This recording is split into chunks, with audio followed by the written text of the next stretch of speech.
Thanks for staying with us. And Bill O'Reilly reporting from Washington tonight. And in the Miller Time segment, we begin with allegations that CBS News correspondent Cheryl Atkinson's business and personal computers were hacked into. This is not an ordinary, as someone asked me, old boyfriend trying to look through my files. Okay, this is big. Yeah. Yeah, but in order to go after somebody, you've got to have a suspicion. And I assume you have a suspicion. You don't have to tell me. I don't want to get your lawyers mad, but I assume you have a suspicion. Well, I think I know, but I'm just not prepared to go into that. And joining us now from Santa Barbara, the sage of Southern California, Dennis Miller. And you say?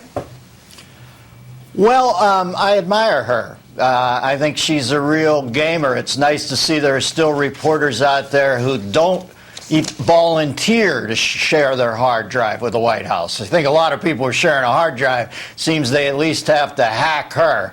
I think if she worked, I have to admire CBS to some degree. I think if she worked at NBC, they'd probably have let her go by now. But I guess they can't get Scott Pelley out of the weight room, and she's going to stay there. But I think she understands from CBS's past that you have to build this pyramid on facts up to the point, which is the accusation of the name. Whereas, Rather used to build it, here's what it is, and then he'd build out from there. He'd flange it out from there, and they got caught out in that. So I like the way she's building the pyramid, because I think Cheryl Atkinson understands that, figuratively speaking, she better have the blue dress in her closet when they come for her. The amount of evidence that you would have to accuse the federal government or the Obama administration re-election campaign or whatever it might be of doing something like that would have to be substantial. You're absolutely right.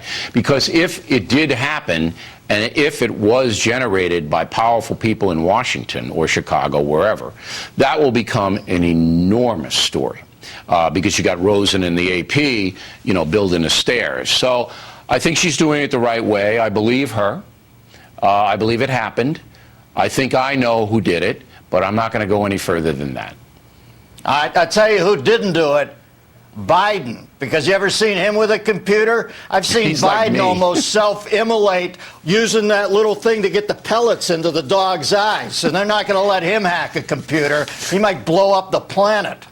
I can't join in mocking him on that because I have trouble turning the BlueBerry on. I mean, it's just, I can't do anything. Yeah, but right. Billy, the big difference, I work for you. Putin, our favorite guy. Miller and I love Putin. We love him when he's topless on the horse. We love him when he's chasing tigers. We love him when he's brooding, which is all the time. And now the president and owner of the New England Patriots, Robert Kraft, good guy, there he is on the left in the salmon tie, says that Putin stole Kraft's Super Bowl ring. You believe it, Miller? I think Putin thought it was a nipple ring. He's got those big catcher's mitt pectoral muscles.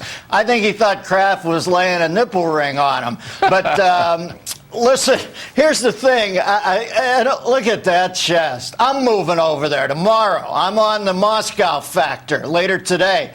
But I think as an old KGB guy, Kraft had to know that stood for Keep Guys Bling. And once you give that to Putin, you're never going to get it back. And when he heard it was a Super Bowl thing, do you know what the definition of Super Bowl is in Russia? It's any toilet that has toilet paper with it. That's a Super Bowl in Russia. So he thought he was honoring him. I thought it was invading countries that can't stand up for themselves, like Bulgaria. Well, that too. That's the B story. Oh, we won another one. Hey, yeah, great. You beat Romania. Very good.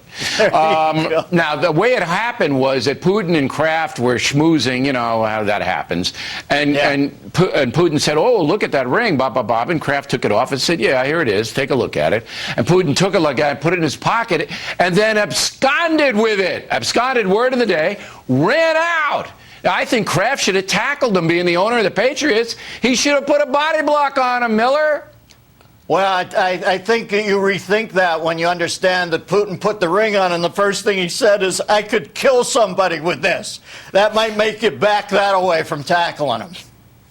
All right, and talking about being killed, your pal and mine, Jimmy Hoffa, we're both big fans, not only of Putin, but of Jimmy Hoffa. There he is. He disappears, Hoffa does, and nobody's ever found him. But now they think he might be in a dirt lot in Michigan. Is that what's going on here? Well, you know, he holds sway over our imagination. He's like the Loch Ness mobster. And it seems to me that this is the only shovel-ready job that's left in America, is digging up old lots to find Hoffa. Now, under a sequester, for God's sakes, you're telling me that we're spending money to dig a guy up so that we can then bury him. What the hell are we doing? Can't we eliminate the middleman? If he's out there, just leave him there. He's buried right now. And they always say he's buried in a suspicious concrete slab. And, you know, I saw a suspicious concrete slab open for Iron Butterfly in '65, and they were amazing, Billy, simply amazing. But they might want to find out maybe who killed Hoffa. Don't you want to know that? Well, listen, I think it was Putin, because Hoffa wouldn't give him his Teamster's ring. That's right. Let's blame it on Putin. All right, Dennis Miller, everybody. And the D-Man